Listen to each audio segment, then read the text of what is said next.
Welcome to another triathlon podcast, the podcast that brings the electrifying world of triathlons right into your headphones.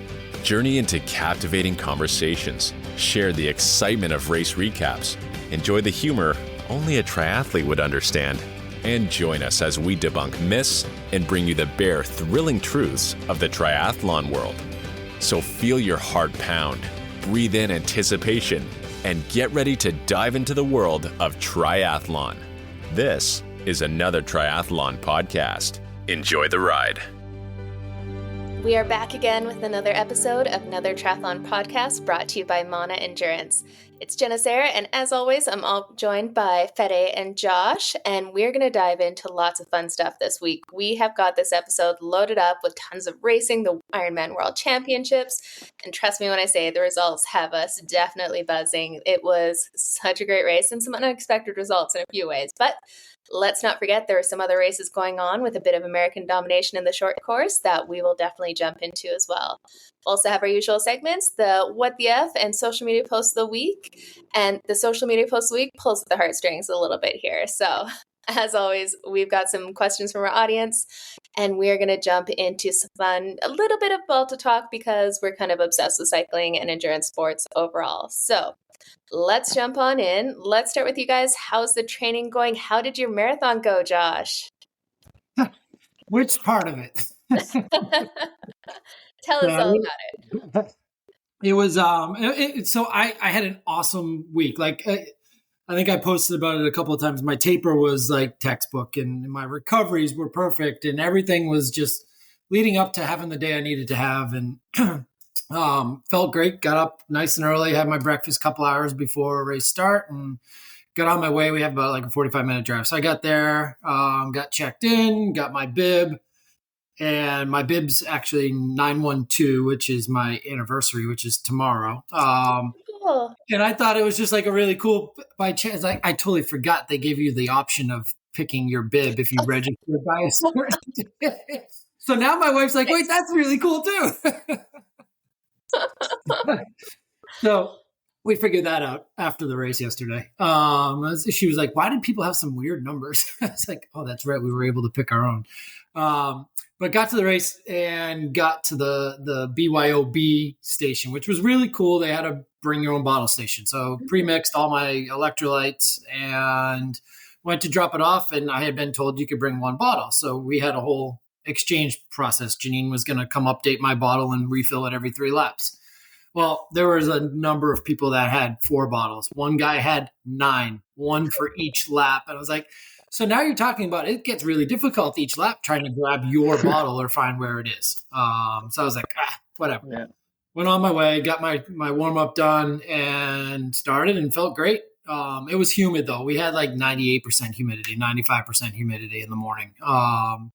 And I knew that would be a factor. Even when I warmed up and did a couple striders, my heart rate was hitting like 179, 180. So I was like, this is going to be an interesting day. But I got through the first 3 laps. And as I finished the 8th mile, my heart rate was hitting about 190. And I had 18 miles to go at that pace. So I knew I wasn't going to do it, and kind of circled off, walked around a little bit, talked to my wife, and she's like, just go lap by lap, do what you can. So I went back out at like 8:30 pace. So now I'm dropping a minute. BQ's off the table, but I wanted to finish my first marathon too. So did another 3 laps, another 8 miles, and I could also start feeling my leg acting up, or that was the excuses I was giving myself, and my mind started going and I felt fine. I was taking all my nutrition, all my fluids, all my gels. Everything was great. No stomach problems, and couldn't find my wife when I walked off to take that mental break, and ended up walking an extra 2 miles in the wrong direction. Oh no! Well, her own porta potty issue as a spectator. So I missed her and walked back. So if I had just kept walking, that 50-minute lap would have been a 25, 35-minute lap, whatever it would have been. Lessons learned, because mentally I was fine to keep going. Physically, I was fine to keep going. So I did. And my parents showed up and I was like, I got to keep going. So Yeah. got through it. Not the race I wanted. But I finished my first marathon and checked it off and totally psyched because everything I planned on race wise worked out perfectly except for the conditions, the weather. And I can't do anything about that. So I have another one lined up. And that was one of the other things in my head, like, oh, you've got that lined up at the end of October. So you can always go do it then. Should you push it? So finishing, not DNFing, and getting through it at a slower pace was way better of a decision and feeling so much better today. The hard part, I just said to my wife at dinner, was now watching everyone post their screenshots of their Boston registration pages today. But that's the nature of running on the last day possible to qualify. So it was awesome. Glad I did it. Glad I finished. 10 loops is great, except for when you're not having a day. Yeah. No escaping it all. And you can literally see, like, there's the finish line 2.6 miles away. So it's it was a great course on a good weather day. Some fast times. There was 50 something people that DNF'd out of 140. I think it was like 230 between men and women. So there's ended up being a lot higher of 140. So about 50 or 60 people didn't finish. And there was only like 20 something BQs. And normally it's about a 50% finish, 50% BQ. So it was a rough year. My coach ran a race down the road and he didn't BQ, and same thing, like heart rate went through the roof towards the end of the race. So just not the right conditions, especially for somebody me doing their first time and not really fully marathon trained after a couple of weeks of not running at all in August. Yeah, that heat and humidity, it really can be absolutely brutal. And that's what we see it all the time in Kona with people just blowing up spectacularly. Like, you can definitely get as fit as possible to be ready to go and do the heat adaptation work, but it is going to slow you down regardless of how heat adapted you are or how fit you are and ready to go. But it takes a lot of mental grit to keep going when it's definitely not going your way and things are going sideways, especially with that short of a course where you could just step off at any second. Like, that is, that makes it even tougher. But then you can hear the award ceremony start. Oh no. But you got some mental toughness training in there. You got a good fitness boost from a big day out. Anyways, just make sure to recover after it so that you can get back to the training and get a good run in. Because, definitely that downtime from the injury would have taken away a bit from you too. So it is, just a step onto your next one, really. You'll crush your goals there. Exactly. So, and if I don't do that, the other positive of all this too is now I can start looking at what Ironman races or what 70.3s I want to do in the spring next year. So I immediately signed back up for the athletic brewing team for Oceanside next year. So that application went in today. So now I've got spring triathlon back on instead of the Boston Marathon. There we go. The beauty of endurance sports. You just get fit up and you can jump into anything and have some fun with it. Oh, well, rest up, recover well. You got another one on the cards. That'll be good. I do. October 28th. Awesome. How about you, Fede? How are things going in your triathlon world? Well, I'm actually very proud of Josh for muscling through and getting it done. I mean, the first one is always special, and it's always important to finish what you started, being the first one. So congrats on that. And I know that BQ is going to come your way eventually. So no panic. Training's been going well, actually. No bunks this week, which is a positive. Been doing a lot of race pace intensity on the bike and off the bike running. So I'm starting to feel a bit more confident for next week. Body's still not as fit as I would like it to be, but it is what it is, and feeling good.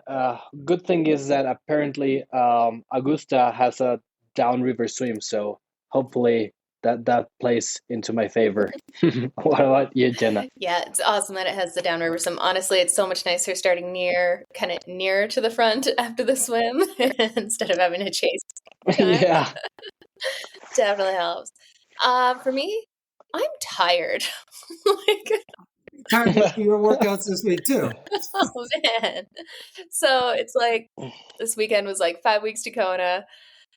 So that's kind of the point where you get in the biggest workouts. After this, it all starts to slowly go down. Not quite taper yet, but things start to, a little bit more specific, a little shorter distances, starting to unload some of that volume. And yeah, the weekend was just big. I had a workout on Saturday where it was an 18-mile run. My coach warned me about the next day's workout, which is not something Lucho does. And he's given me some insane workouts over the years, like just insane. So he's like, yeah, don't go too hard on this. Just cruise. Take a look at tomorrow. And tomorrow was a 120-mile ride and a run afterwards. So I was like, Oh, God. okay, I see why now. But no, cruised around on Saturday, and actually it was one of those runs where like I kept having to tell myself to slow down, which is just magical when you get into that zone and you're just like, things are clicking, things are feeling good. The next day, went on the bike. Legs were a little bit tired, but had a good day on the bike. Everything was kind of clicking. Got a lot of practice for the winds in Kona because it is fall near the mountains here. So we start to get some pretty crazy winds. There was like a storm kind of rolling through. So by the end of it, I was riding sideways on an angle for a bit with my disc wheel. So I won't be riding a disc in Kona, so it should be a little bit easier. No, it was some good practice, but it definitely 3 solid weeks in a row, and I am looking forward to recovery week. Today was super easy spins, ridiculously short bike ride, sauna session to recover. Tomorrow I'm headed to Los Angeles, so I'm taking the day off completely, doing pretty much a recovery week entirely this week, and then do some work next weekend, but that's a next weekend problem. You bring up a good point that maybe some of the listeners don't know why you're not going to run a disc in Kona. Can you tell people why you're choosing not to do that? Yes, actually, I would prefer to run it. It's not a It's choice. not a choice. Well, then, Yeah. but why would you choose not to if you had the choice? Why would you choose not to run a disc in certain situations? Great question. Yeah. So there are only a couple races on the Ironman circuit where you're not allowed to run a disc wheel. In Kona, the winds they call them the trade winds, can get pretty intense. So for the safety of athletes, no one is allowed to run a disc, not even the pro triathletes, which that's kind of surprising. But I don't think the winds have been as insane as they used to be since they moved the race kind of earlier in October. But they're still legit. But training near the mountains here in the spring and the fall kind of feel fairly similar. So ready for that. But it was funny to see last year, the pros tried to push that no disc rule to the absolute limit. Was it Head Wheels that did it? Yeah. Yeah, head wheels, yeah. Not disc wheels that had like inches of spokes in there. The closest you could possibly get to a disc wheel. But yeah, so it's for safety reasons. I haven't even, actually the wheels I will use will be some 85 Easton, so I still need to switch cassettes and stuff and try those on my tri-bike, but it'll be good. And I got another flat tire going downhill this weekend. I didn't want to bring it up. No. I thought that's what I saw in that post, but yes. You know what? I think I'm running, so I have tubeless compatible wheels, and I'm not running them tubeless right now. I know. I need to either make the switch, make the decision. Right now, it's just easier to do what I know. But so I'm running lower pressure in them that my bike shop recommends. But I think that lower pressure works better if you are running tubeless, because both times it felt like pinch flats, like hit a bump going fast downhill, the tube explodes. So yeah, I put in a little bit more pressure this time, and they were fine. But we'll figure that out. Still, I'm hesitant to change that before Kona, but 2 flats in 2 weekends, I'm like, oh, come on. But I'm getting much better at changing them. There you go. There we go. But yeah, so looking forward to a bit of a rest week here. I am not often tired, but today I'm tired. It'll be good, though. Sounds like we all had a pretty good training weekend, that's for sure. Yeah. Bit of fatigue all around. Yeah. I think Jenna wins though. I had my first 50,000 step day. I think I beat like my 51,000 by the time. I actually did like a 15-minute walk just to unleash some of the lactate last night. Yeah. Just kind of flush the legs a bit, get moving. How is the Yeah. body feeling after that? Because even walking that distance is hard. I actually feel really good. Considering I'm holding myself back getting on the bike and just spinning a little bit tonight. And actually, like my coach actually gave me, he's like, take Monday and Tuesday off. So we'll see. And then swim on Wednesday. But I feel really good. I think everything training wise was right on point, minus the total mileage that I needed for the 2 weeks. And by cutting it down and dropping down to the pace that I dropped down also helped preserve and not kill me. So and then I ate like a pig last night. So good. That's what you need. And then I woke up this morning, I weighed pretty much the same. So it's like, all right, that's how much you need to eat just to replenish. Yeah. It's absolutely insane. Even this weekend, it was like eating was the part-time job to do these big training weekends, and it needs to be, or else you can really dig yourself into a hole, not only physically not recovering well, but hormonally too. If you kind of under fuel in there, it takes a bit to kind of dig out of that. So definitely good to stay on top of the calories. Those are key.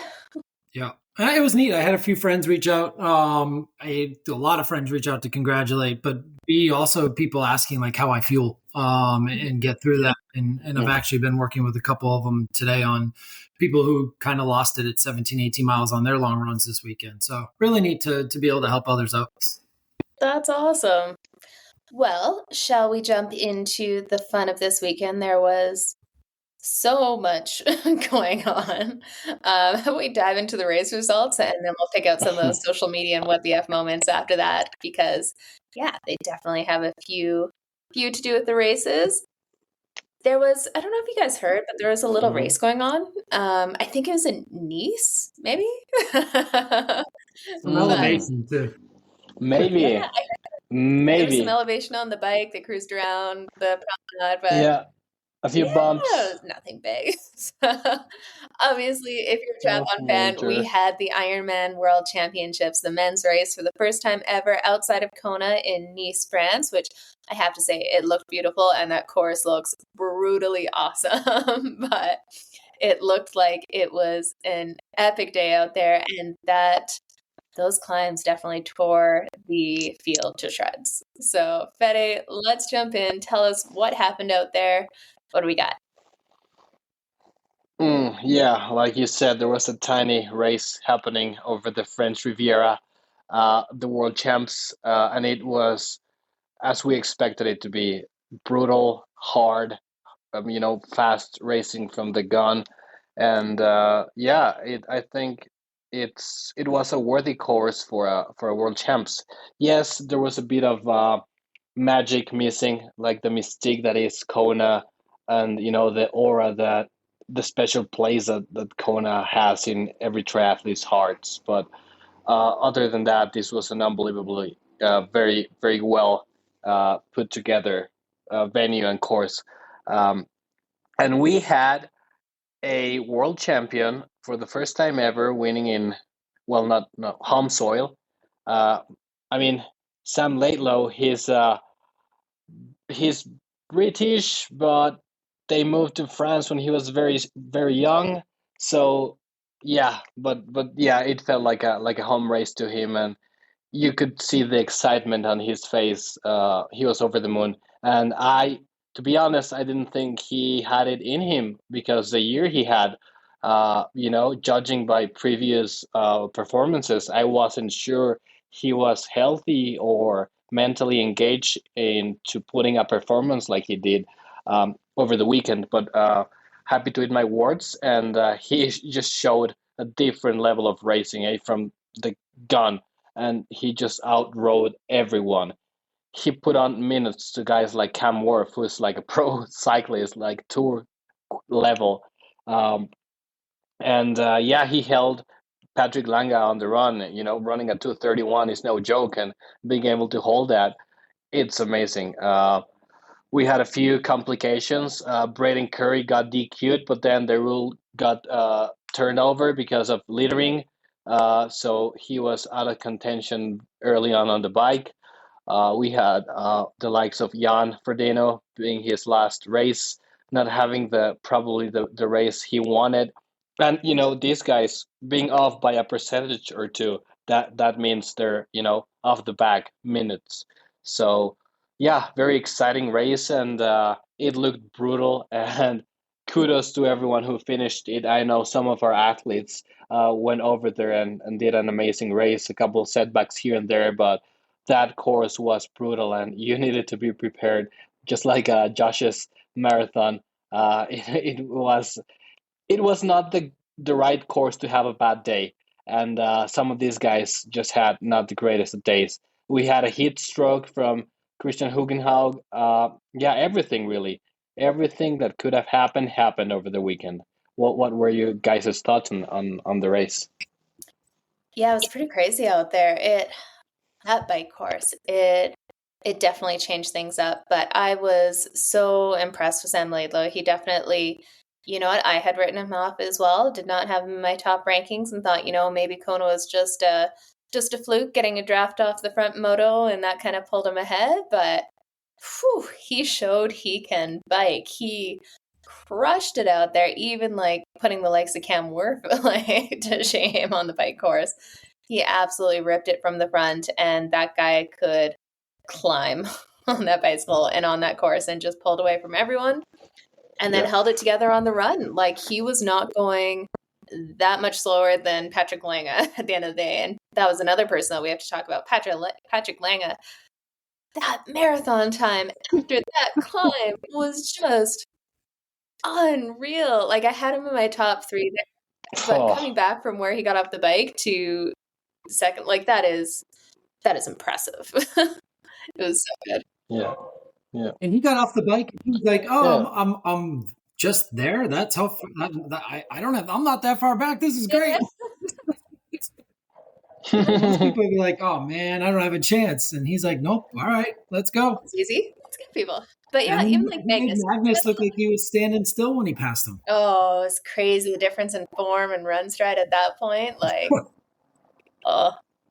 I'm glad we had a few showdowns for kind of some of the minor rankings and stuff. There were some switch ups in there, and yeah, Magnus bounced back right. Like, that is a fantastic result from him, especially after having that race at Roth. And it was just a fun day to watch. And then we had some people, like you mentioned, just totally out of it. We had like Joe Skipper was completely out of the race. He was in my top rankings there too after the bike. Like, crazy the amount of time he was down. But that course is just absolutely brutal.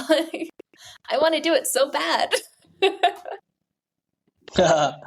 Yeah, it's relentless. That was just it. And I mean, it was also, it seemed like if you were not, and I think there was an article in Triathlete magazine where we talked about the Uber bikers and the super bikers, and it's like, it is becoming again more about the all around triathlete. And if you're not up or close to the front coming out of the swim, you didn't have a chance yesterday.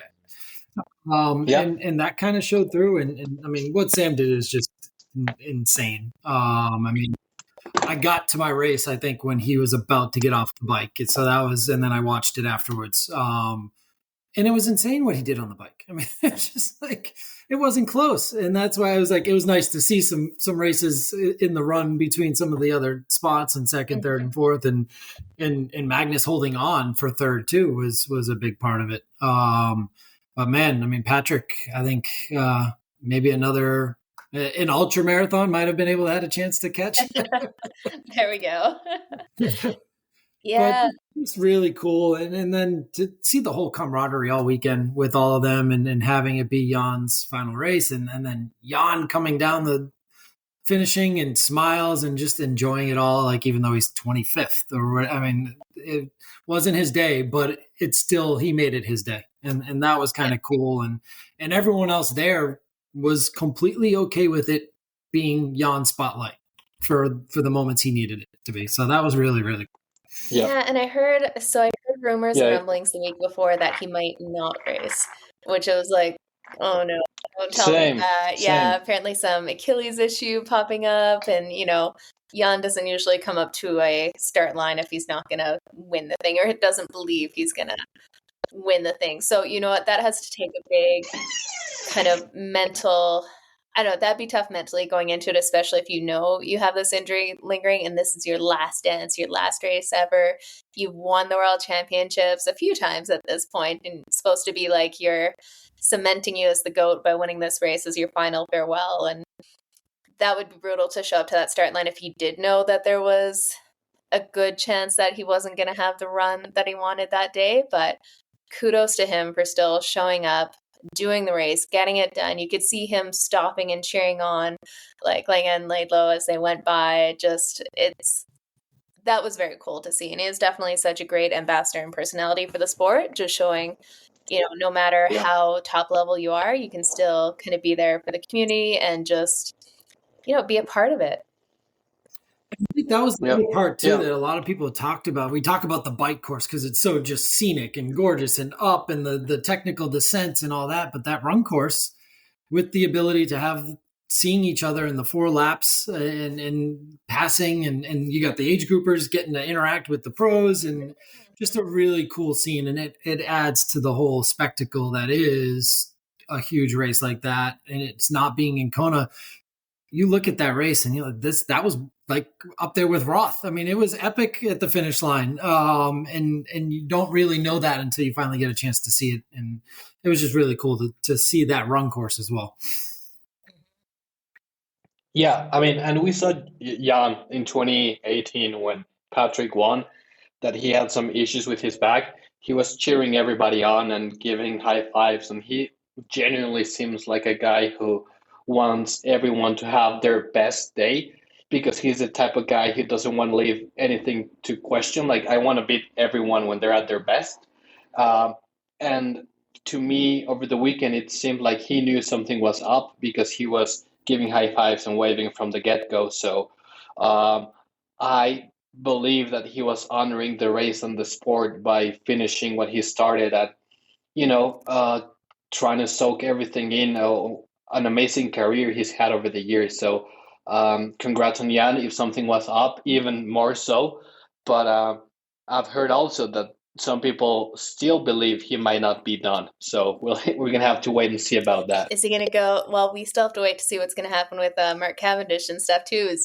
They're both the two that you want to kind of come back and have that last great race the way they want to do it. Could you imagine Jan and Kona next year just battling it out with Christian and Gustav Iden? But I don't know. It seemed from his last social media post there that he might actually be done, but I don't know, when you're that close and going up there, like he crushed it at the PTO US Open. It'd be good to see him in Kona for the last dance. So do we need to petition for Jan and Sebe to start the senior tour?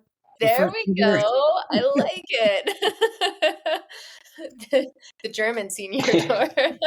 That would be so good to see. That would be a tough final race, but do you risk going out there and potentially, winning or having an incredible final race, or being one of those guys who races far beyond when he really should and kind of goes from top of the world, the GOAT, to inconsequential? That's tough. I mean, if he was injured, he's still 25th in the world. It's a tough call. Yes, like jogging it in. Yeah.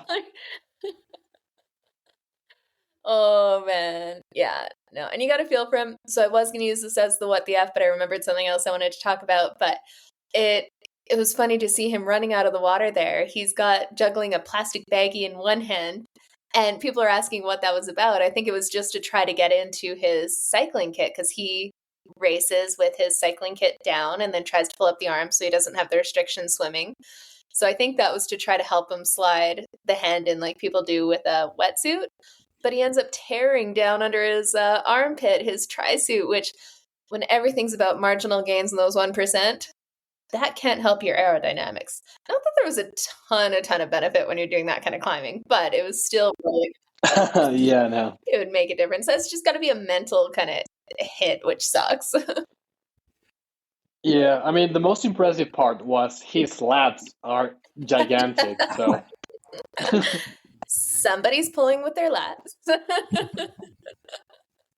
yeah, somebody's swimming properly. I mean, he's done a bit of it over the years, so. It was also they were True. all tweaking, and you saw this on social. They were all tweaking their bikes, whether or not Yeah. we were going to have road bikes or tri bikes, and Magnus showing up with a like mountain bike seat set up, and Jan showing his engineer like working on his bike the day before. That's the marginal gains that you're talking about. I mean, this is up until the last minute. These guys are still working on a couple watts and Absolutely. or half a watt. I mean, when you're talking that kind of time, because they're spending so much more time on the bike course than they would in Kona, like that kind of climbing, and the road surface too. Like it's not a fast road surface from all accounts. So when you're spending a lot more time out there, every little bit counts just that much more. Yep. 100%. Oh man. Yeah. So it was some epic racing. Hopefully, well, I know we're going to see some really incredible racing. One thing I will say is the run course got a little tricky near the end with the broadcasts and stuff with all the age groupers. I think that many laps is too many laps. At times you saw the pros trying to dodge age groupers to try to get nutrition and water, and that looks so amateur. Like we're trying to make this a professional sport and make some, if they want to get some revenue through advertising, then you can't have them trying to jump over age groupers. That doesn't look good for anyone. And they can't keep track of who's where in the field. And that was kind of, not great to see. It is the downfall of that. That cool part of the run course also has its downsides too, and it does make it difficult when you are getting to the aid stations because they all use the same ones. It's not like that. Even if it was like one last lap, that course is so brutal that the age groupers coming in a lot slower. I think it was it like 4 laps? It was 4 laps, yeah. Yeah. 4 laps, If you do 2 or 3, like at least you won't get as much of it because it takes some time for the age groupers to get out there. But 4 laps, that doesn't work. And that's where I look at Oceanside's 2 laps, and not many people get to run at the same time as the pros because they're pretty much done. And I know that's only 7.3, but 2 laps is like you said, a big difference between 4. I mean, yeah. And even on the bike courses too, when you get those major laps, like that's like the one loop bike courses. That's where Ironman's got to stick to for especially these big races. Totally. No, and I heard it was like a 2-hour conversation in the pro briefing around the imaginary line. I saw so many memes and comments about that. Oh God, that line. That's got to be the most talked about non-alive subject in triathlon during 2023. Man, that imaginary line, gonna get you. I love how did you see, it looked like I thought it was a meme when I first saw it, but Ironman put out like a post about the athlete information and stuff with a big like highlighted part about the imaginary line update to the rules, and I was like, oh no, that's actually like that. Oh my God, this just started to look ridiculous. Now, here's the thing. Do they do that if Lionel didn't make his YouTube post? If he doesn't make as big of a deal and get that all out there, does that happen?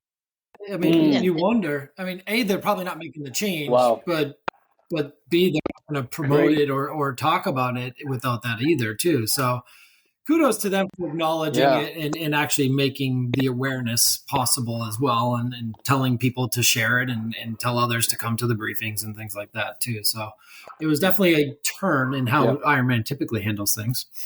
You know, if it were some C-level pro that did that and got the disqualification for it and it didn't get any buzz, there's no way. Like it would, Ironman be like, okay, whatever, go away. But Lionel has this audience that I don't think Ironman always appreciates, but he's bringing a good point. He does bring some things to light that do need to change. And, it still sucks that he got that disqualification on a rule that says like a painted line. Says nowhere an imaginary line. So that's still ridiculous that he got that. I think Talbot has a little pull too. So there's some factor there. Yeah, absolutely. Man.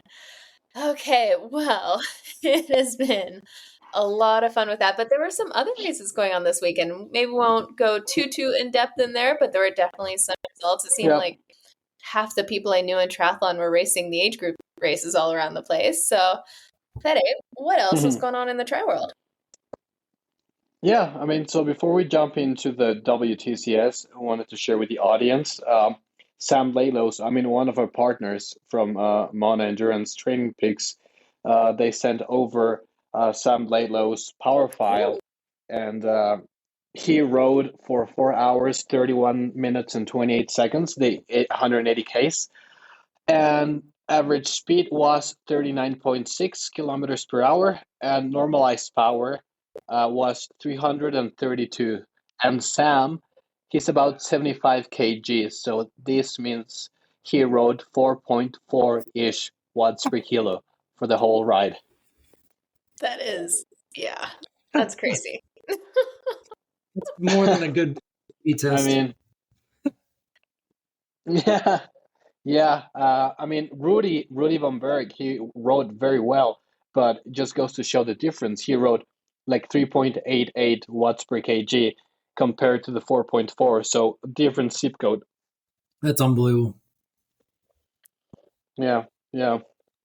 Well, now that we talked about that, there was a World Cup in Karlovy Vary in the Czech Republic, and we had an American domination both on the men's and the women's side. On the men's side, we had Morgan Pearson taking the win in 1:51:55. We had a guy from Hungary, Mark DeVey, and a German, Jonas Schomburg, coming in third place. This is a World Cup, so it's like if you're in the WTCS, if you get on the eighth place, you get the points you get in a World Cup for winning. So it's like the next best thing to WTCS. But being an Olympic qualification year, they all the athletes need all the points they can get. So they're racing like crazy now. And somebody who's chasing points like crazy is Gwen Jorgensen, trying to make her Olympic comeback. And man, she's been on a roll, winning her last two races, including this one. She won it in 2:03:51. Then we had, I mean, this seemed like an old guard type of race. From the Netherlands, Rachel Klammer, which is good to see her on the podium, and another German in third place, Marlene Gomez-Gogel, rounding up the podium in third. And this race is very tough because the bike course, it's only 40 Ks and it has over 1,000 meters of elevation. So Gwen had a special setup from her new sponsor, Cannondale, like super lightweight bike, more gears, like a compact cassette. It was just a climbing race, and Gwen was not known for being a great cyclist, but over the weekend it proved that she has no weak points now. Maybe her run off the bike has taken a toll. She still needs to find that extra speed that always, we always knew she had, because the finish was a sprint finish. And yes, she won the sprint finish, but it didn't seem like she had the kick we all known her for. Yeah, she definitely, it's been great to see her coming back and really making big strides forward the last couple weeks here, getting some results and charging her way towards trying to get that Olympic qualification. I'm curious to see if she'll be able to make it. Like, there's so much competition in the American women's field, but these couple of races definitely put her back near the top there, and at least in consideration, we'll say. Yeah, there hasn't been an American woman other than Taylor Knibb that has shown this level of quality on this year, 2023 pre-Olympic year. I think Taylor is already, she's already qualified, but other than her, Gwen has been the top American woman. See, I would argue that. I think Taylor Spivey has been right up there too. She's missed consistency all the time, kind of in those bigger races. It's still WTCS at the top level. Gwen hasn't quite been showing up in there, but I think there's definitely some competition there. At least she's starting to come into the conversation. And Spivey is dealing an injury now too. So how long does it hold her back? Yeah. So maybe Gwen's doing this at the right time. Yeah. I mean, part of the game, half of the battle is having the timing right and avoiding injury at the times you can't be injured. Not that being injured is a good Yeah. thing, but all the great ones seem to find a way of not being injured when it counts. Yeah, so I'm just looking to see. I was wondering if she has made it onto the Pontevedra. Maybe after this win she has enough points, Jenna. But I don't know. We have yet to Doesn't see look like it. if she has. Yeah. Oh No, so no. it looks like on the U.S. women's side, we got Taylor Spivey, Kirsten Casper, Erica Ackerlund, Summer Rappaport, and Katie Zafiris has made it onto there. So unless they Okay. get a few people dropping out, even though they got 5 on there. Yeah, it would be good to see her out there because she definitely is showing that she's making some big strides. It'd be nice to see how she does on that the world stage here. Because Pontevedra, I think, will be a big determining factor for a lot of nations for who actually goes to the Olympics or not. We've only got Canadian. Definitely. Jeez. Oh, we still got Georgia Taylor Brown on the list. I wonder if she's going to be back racing. I don't think she's going to be racing anytime soon. I mean, her and his partner, Vincent Louis, both are injured and enjoying life. That's good and a bad place to be. Yeah. Yeah, I'm curious to see. You know what? Maybe there'll be some drop-offs and she'll get a slot onto this to see. So we really... Yeah, that could be actually, yeah. Man, I can't believe we're going to come to the grand final. It's crazy. And it's interesting too. Like, I mean, that's a good transition into the men's race. So now we've got a man, an American winning the race who's already qualified. Yeah, you know what? They're starting to show some quality for the mixed team relay too. Like before the men, I wouldn't say the men were the downfall of the American team, but they weren't quite as strong as the women on the American side. Yeah. But now we're starting to see it pull through and some quality come up, which makes them even more of a threat for the mixed team relay because they're already good at it. But oh yeah. What's gotten into Morgan? When you're on that streak, I mean, oh man, he is just a hard worker, man. Just it's very good to see him up there because he has been consistent and just grinding year after year, and it finally seems that it's clicking for him. So yeah, hopefully this is not the best we see of Morgan, and he peaks next year summertime, so we can see a better version of him. Yeah, absolutely. You know, I just looked at the timing too. That Pontevedra is like right before Super League. I think it's the weekend before Super League Malibu. Curious to see. Yeah. Anyway, so much racing going on. We got that last little kickers, and it seems like it's the championship times, and we are definitely not lacking in races these days. Oh no, definitely not. And you know who also raced over the weekend that we sort of had flying under the radar? I saw this. Tell us about it.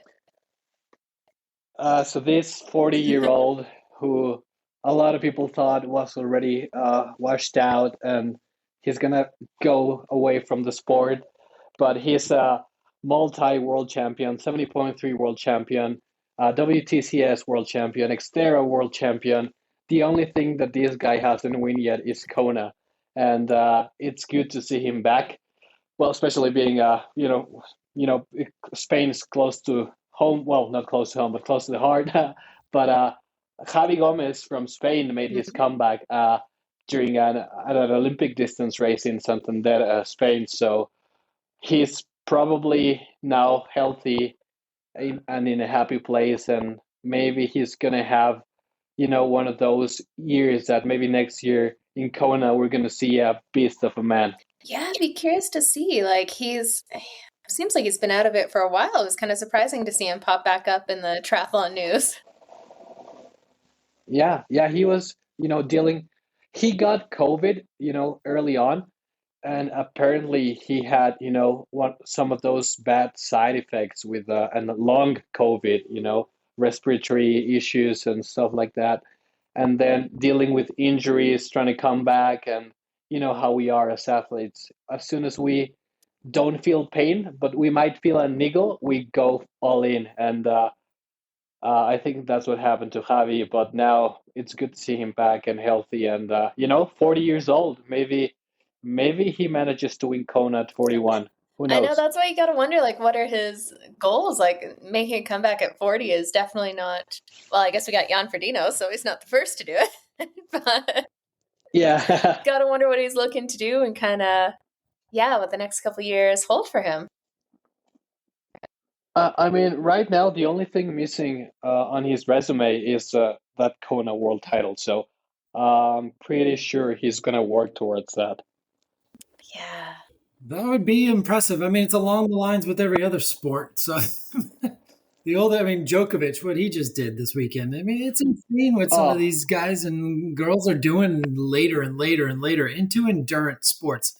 I mean, you start looking at the times it takes to play a 5-set match in tennis and the heat they were playing in New York. I was like, unbelievable. So, hey, maybe he is going after Kona. Yeah. That would be pretty important. Yeah. That would be so good to see. What else did we have going on in the triathlon world? Well, we had 70.3 Santa Cruz, but I believe that was an age group only race.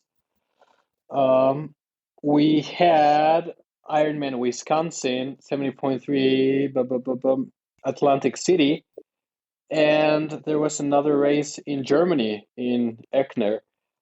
So yeah, it was jam-packed, of course. Every other race taking the back seat with the world champs, but I believe all of those were age group only.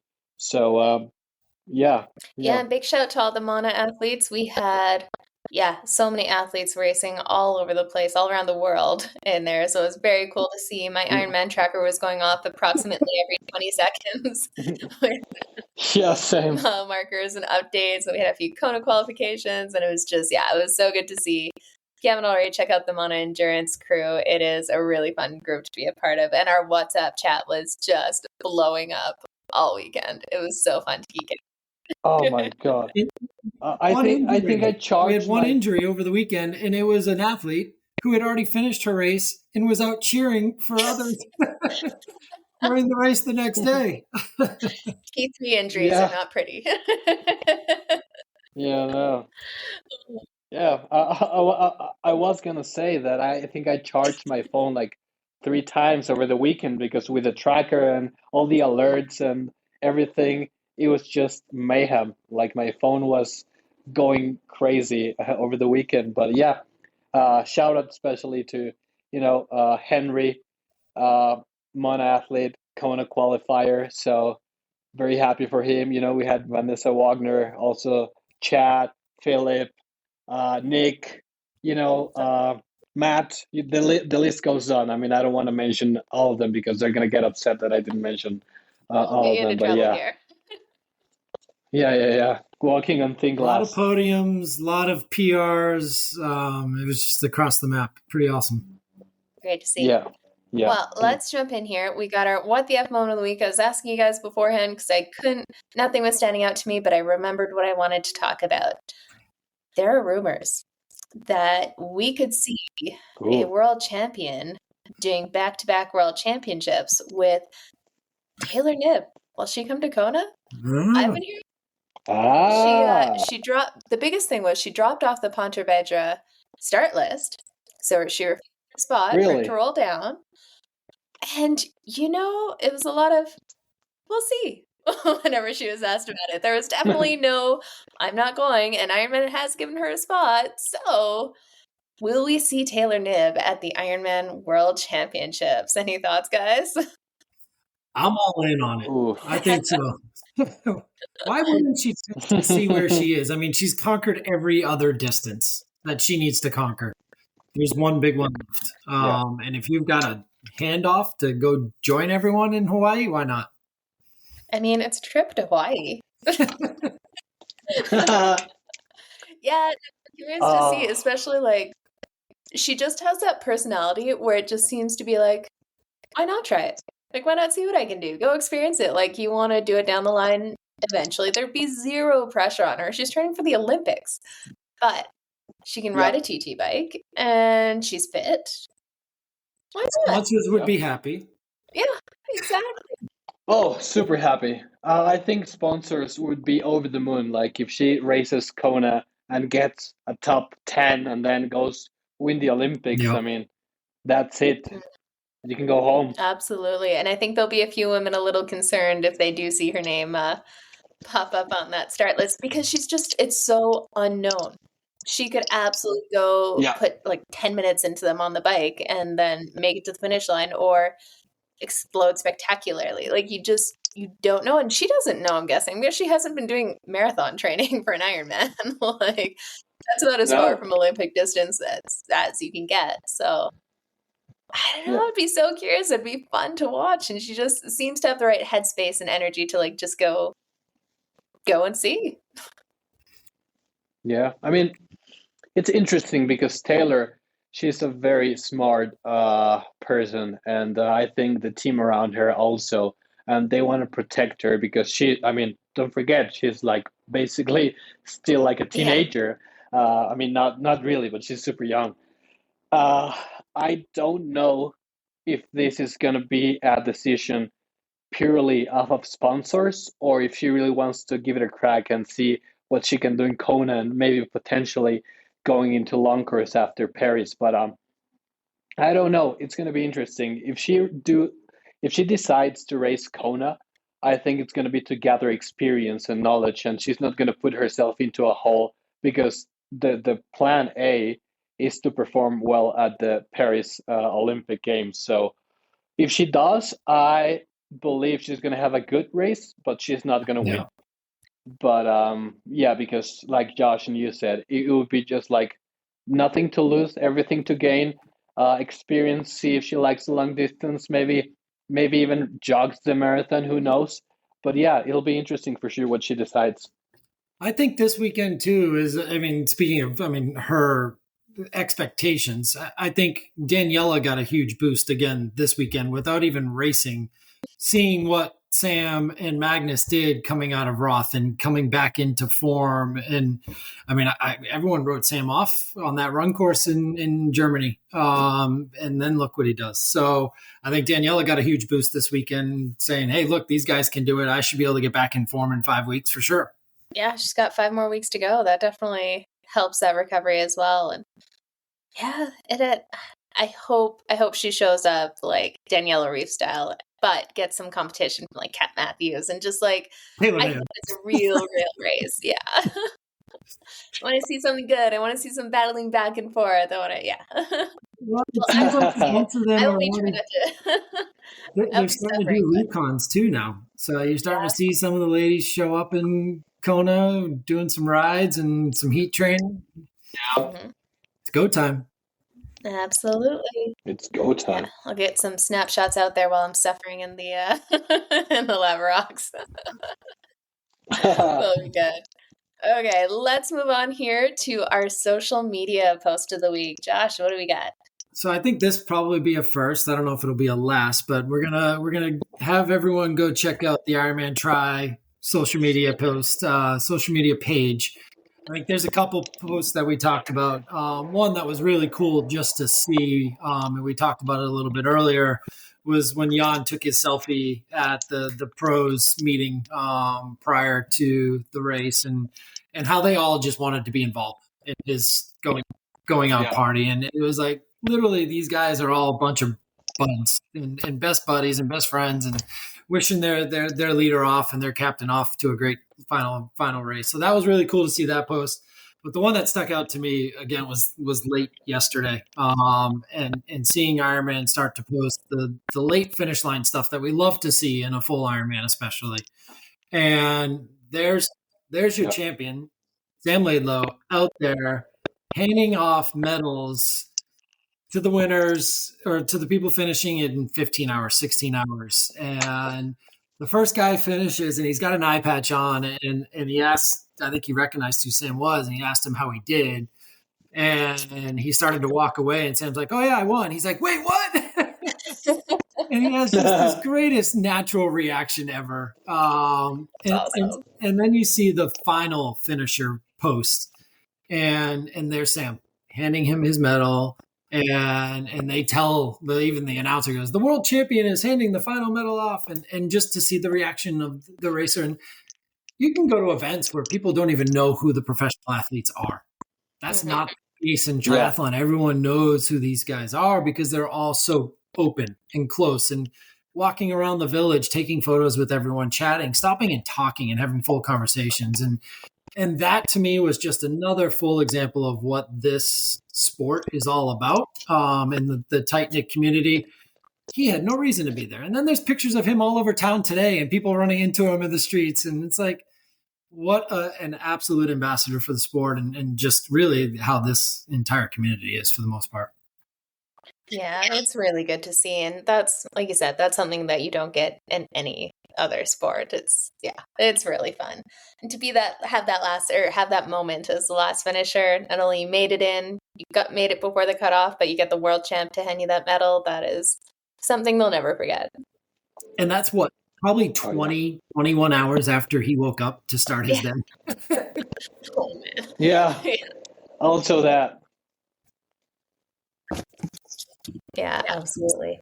Well, we've got a couple of questions from the audience. We'll get into those quickly. We will start with Shailene. She asks, is it worth getting a swim skin for Kona?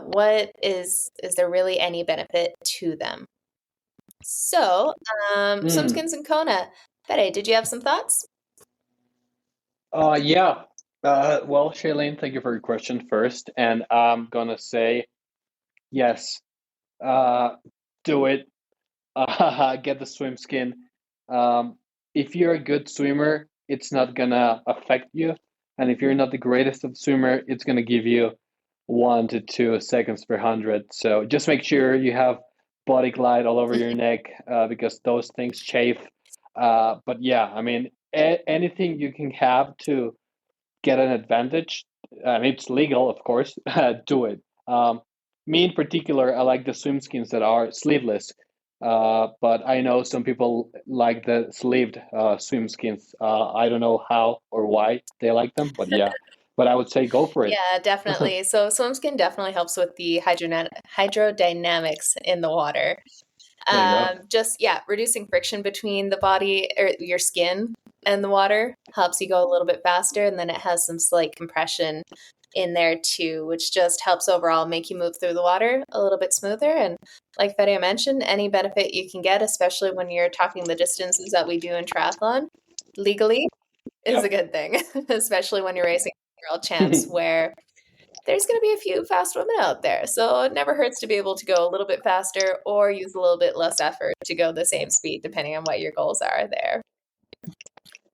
Yeah. How about you, Josh? Any thoughts on the swim skins? Well, and if you're talking specifically Kona, that means you've raced before to qualify there. So it means you're probably going to race again, which means you're going to probably use it again unless you're racing in early season cold weather water like I like to do.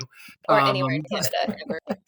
So if the answer is anything, whatever, sounds like you're going to use it again. So that's always another reason to go for it. Like, all right, I'll get more use out of it to go that route that many age groupers would be considering in that situation. So for me, like you said, Jenna, any advantage you can get, take it. If you can afford it, go get it.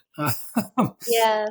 It's funny, there's a question about swim skins. I just had an athlete that I coach, Melissa, ask about swim skins for Kona. She's doing Kona for the first time here. And just on sizing and stuff. And that's not something that's easy to source at your local triathlon or swim store at all. But I know we don't want too many new things before race day, but in Kona, they'll have a bunch of vendors out there where you can go try on some of the swim skins and test them out. And you'll have a couple days to get a couple of swims in them to get a feel for it. So that's not a bad way to go either. Then at least you can make sure you get the right size and it's comfortable, because we are getting a little tight on if you want to order and return and get a new size. It might be easier just to show up to Kona. And they usually have some deals on for race week as well, because everyone wants you in their stuff so they can say, we're the most worn swim skin. And I would say, you're going to try new on race day, the swim skin's probably the least impactful to what you've been doing anyways. I mean, it's not like you're putting on a full body wetsuit. Totally. Yeah. Yeah. And also, like, remember, this is the world champs. There's going to be a lot of women that are going to swim to your ability. Mhm. So having a tiny advantage is going to help a lot. Absolutely. Okay, we got one more question here, guys. We've got a question from Tom. I hear people pee on the bike. Brady. Should I be peeing on the bike? Why do they pee on the bike? Like that. It's like the Yes. way they wrote it. Yeah. So, first off, disclaimer. According to the Ironman rules, you're not allowed to pee on the bike. So, if an official sees you peeing on the bike, you will be disqualified. So, just want to put that out there first. Personally, I do not pee on the bike because one, Oh, come on. one, I can't, but two, I just do not like the thought of it whatsoever. Yeah, I stop at a porta potty in transition and do it that way. But I can't say I've tried too hard, but I've never actually peed on the bike. Oh, this is awesome. So to get around the rule, should you just like grab one of your bottles and act like you're drinking while you're peeing, and then is that the way around this? I mean, it'll stop people from drafting off of you. Yeah. How about you, Fede? Any thoughts on peeing on the bike? Well, I'm a professional peer on the bike, so I do have a couple of answers to this. And yes, like you said, Jenna, if the officials see you peeing, you might get disqualified. However, it's very, I mean, it's very hard to see someone peeing on the bike from the distance because it's not very obvious unless, well, the obvious reasons, the splash zone and all of that. But I would say depends on your race and depends on what your expectations and goals are. Like if you just want to finish, stop at a porta potty. Doesn't need to be messy. You don't need to pee all over your bike. But if you're like fighting for spots on the podium or like a qualification time or something like that, and if you really have to go, I'm gonna suggest that you just relax and let it go. And the pro tip here is find a nice descent, maybe peek to behind you. You have the right etiquette. If someone's there, just tell them, "Hey, I'm gonna take a pee." You might be better off, going by me, and just stand a little bit on the pedals and let it go. Fair enough. How about you, Josh? Have you ever peed on the bike or attempted to? No, I don't even think I've done it in training, but obviously that would involve a very long ride. Hopefully, a very long ride. I've had one porta potty stop coming out of T2 in Oceanside, so I made it to the end of the bike. So I'm pretty sure I probably got to a point where I could have, but knew I was getting closer and made it home to the porta potty. And even yesterday, for a 4-hour run, I was able to get through the whole race without having to stop to go to porta potty or have to go to the bathroom. But I think if I was chasing a PR or if I was chasing a world champ spot, I would absolutely 100% try and do it. Yeah. But I definitely in a wetsuit for sure. Yeah, that I've done many times. There's actually some research to benefits of that. But not yet on the bike, but I could see if you needed to, and it was in a situation in a race that you couldn't get off, then yeah, by all means, I would try. Man, yeah, I've been chasing those. I still don't pee on them. Jenna needs 2 new co-hosts.